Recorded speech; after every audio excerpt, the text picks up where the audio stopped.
नमस्कार, मी शामराव मोकाशी, अध्यक्ष राजाराम बापू पाटील रिक्षा संघटना।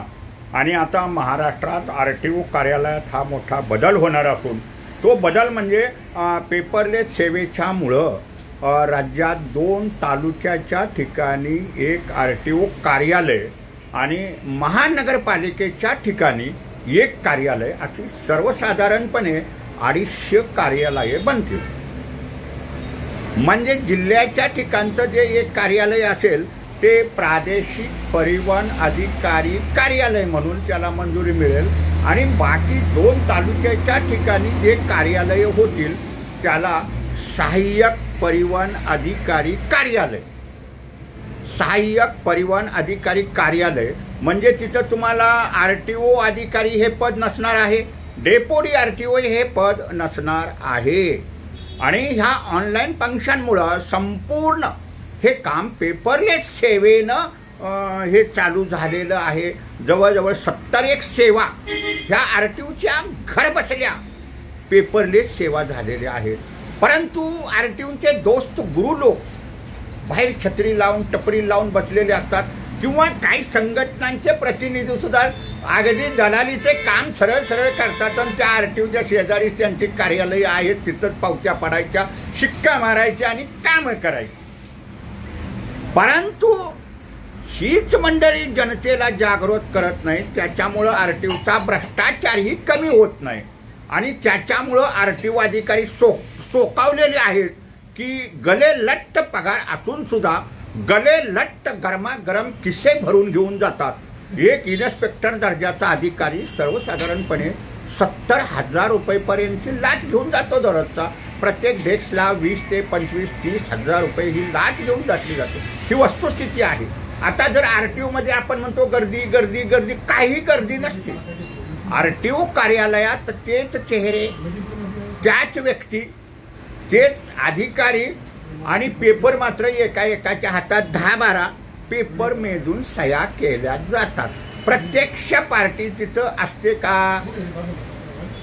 फक्त व्हेरिफिकेशनसाठी त्या साहेबाच्या समोरचा वाहन मालक असतो, त्याला काय कायद्यातली माहिती दिलेली आहे का? काही सुद्धा नाही। मी आहे ना, माझ्या आरटीओ मध्ये चालतंय ना, साहेब काय फुकट काम करतो का? साहेब कन्नाना पैसे खातो। आता सर्रासपैकी सर्वजण वाहनं चालवतात, परंतु आरटीओ अधिकाऱ्यांचं काम आहे की पक्क्या लायसन्ससाठी टेस्ट घ्यायची, तो प्रत्यक्षात गाडी चालवतो का नाही हे तपासायचं। परंतु हेच आरटीओ अधिकारी विना टेस्ट 1000 रुपये घेतात आणखी पक्की लायसन्स देतात। हा सरळ खुल्ला व्यवहार आहे।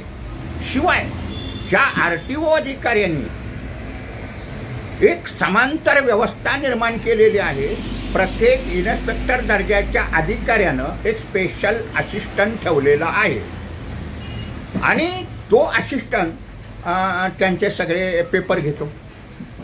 म्हणजे जे ते गुरु लोक, आपण ज्याला दलालांना गुरु लोक बोलत असतो, गुरु लोक सुद्धा त्यांच्याकडे ते पेपर जमा करतात आणि मग त्याच्या डायरीत नोंद केली जाते कुणी किती पैसे दिले आणि त्यांचे पैसे आल्यानंतरच ते पेपर अप्रूव्हल करून ऑनलाईनला टाकले जातात। ही वस्तुस्थिती आहे।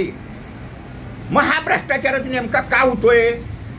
जनता कधी त्या आरटीओ कार्यालयात गेली आहे का? काय नाही, खिडकीवर जायचं, गुरु सांगतात 12:30 बजे आ जाओ, साहब के सामने 1 मिनिट खड़ा रहो, तुम्हारा काम फत्ते। ही अशी अवस्था आहे। म्हणजे आता आणि हे पेपरलेस सेवेमुळं त्यांच्या आरटीओ अधिकाऱ्यांच्या मोठं पोटात दुखत आहे। शासनानं कडक पावलं उचलून ही पेपरलेस सेवा चालू केली पाहिजे आणि प्रत्येक 2 तालुक्याच्या ठिकाणी धनाधन सहाय्यक परिवहन अधिकारी कार्यालयानं तात्काळ मंजुरी द्यावी। प्रत्येक कार्यालयाला 2-2 इन्स्पेक्शन मशीन तात्काळ द्याव्यात। अगदी जी पूर्वीची आरटीओ आहेत, आता वसई आरटीओला सुद्धा जागा मिळालेली आहे, त्यांचं बांधकाम चालू आहे, त्यांना तर 4 मशीनच देऊन टाका। किंवा एसटी महामंडळाच्या जागेतनं एसटी महामंडळाला 4-4 मशीन बसवायला सांगा। अंधेरी आरटीओची स्वतःची जागा आहे, तिथं एक 5-10 मशीन बसवा आणि ऑनलाईन हे पासिंग करा. कारण हे अधिकारी सुद्धा घोटाळा ह्यांना लागत असतो. शासनाचे अधिकारी घोटाळा करण्यात पटाईत असतात आणि मग त्यांना साथ देणारी सुद्धा काही मंडळी असतात. त्याच्यामुळे इथं भ्रष्टाचार होतो.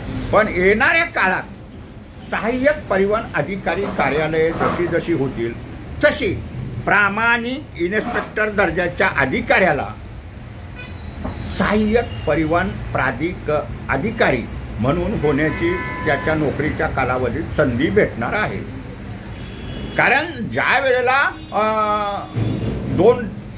दोन तालुक्याच्या ठिकाणी आरटीओ कार्यालय महापालिकेच्या ठिकाणी एक कार्यालय जर म्हणलं तर महाराष्ट्रात 250च्या पुढं म्हणजे जवळजवळ 400 महापालिका आहेत महाराष्ट्रात.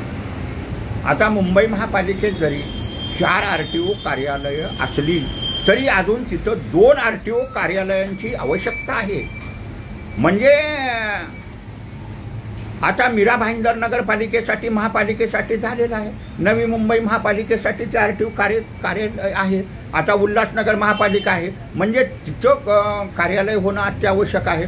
मुंबईत अजून वेस्टर्न लाईनला एक कार्यालय म्हणजे गोरेगावच्या ठिकाणी जर कार्यालय झालं आणि उपनगरात तुम्हाला एक कांजूर मार्ग किंवा भांडूपच्या ठिकाणी जर आरटीओ सहाय्यक परिवहन अधिकारी कार्यालय झालं तर तिथल्या तिथं हे काम होऊ शकतील.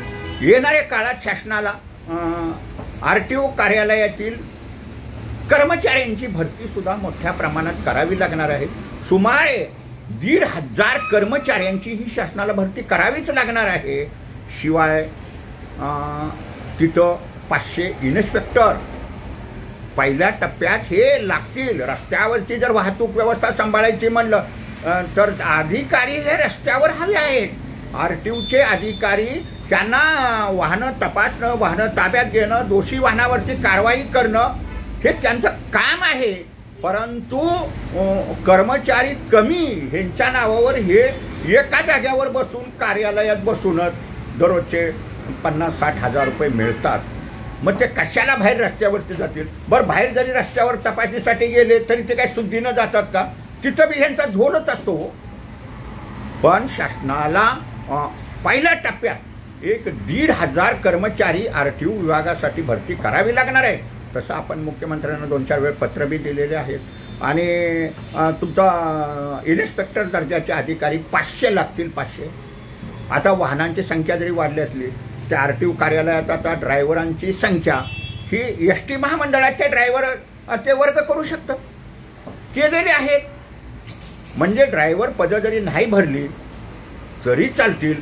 एसटी महामंडळाचे चालक उत्कृष्ट आहेत, ते त्यांना घेऊ शकतात. अजून एसटी महामंडळ सुद्धा त्यांना देऊ शकतं, पुरवठा करू शकतं.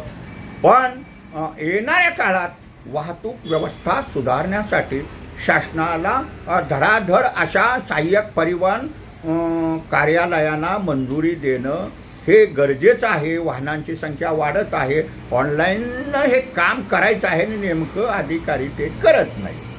मग पेपरलेस सेवाच म्हणायची कशाला? शासनाला पेपरच द्यायचे नाहीत आणि हे अधिकाऱ्यांना पेपर आणा, पेपर आणा, पेपर आणा, पेपर आणा, सह्या घ्या, ह्याच्या घ्या, त्याच्या घ्या. कशाला पाहिजेत तुम्हाला सह्या? कारण ह्यातच खरी गंमत आहे की ह्यातच त्यांना पैसा मिळतो ना, असंही आहे. तर येणाऱ्या काळात आरटीओची संख्या महाराष्ट्रात वाढेल. पेपरलेस सेवेनं काम होईल. छोटी छोटी सहाय्यक परिवहन अधिकारी कार्यालये हे बनतील. प्रामाणिक इन्स्पेक्टरला त्यांच्या जीवनात संधी येईल की मी कार्यालयाचा सहाय्यक परिवहन अधिकारी होतो किंवा मला व्हायचं आहे. त्याच्यामुळे त्यांनाही मोठ्या संधी निर्माण झालेल्या आहेत. आणि पेपरलेस सेवेनं प्रत्येकानं काम करा. मूचवाले मोकाशी यूट्यूबचे व्हिडिओ पाहत राहा, लाईक करत राहा, शेअर करत राहा आणि त्यातूनच आपण आपलं काम करायचं आहे हे मात्र लक्षात ठेवा. धन्यवाद.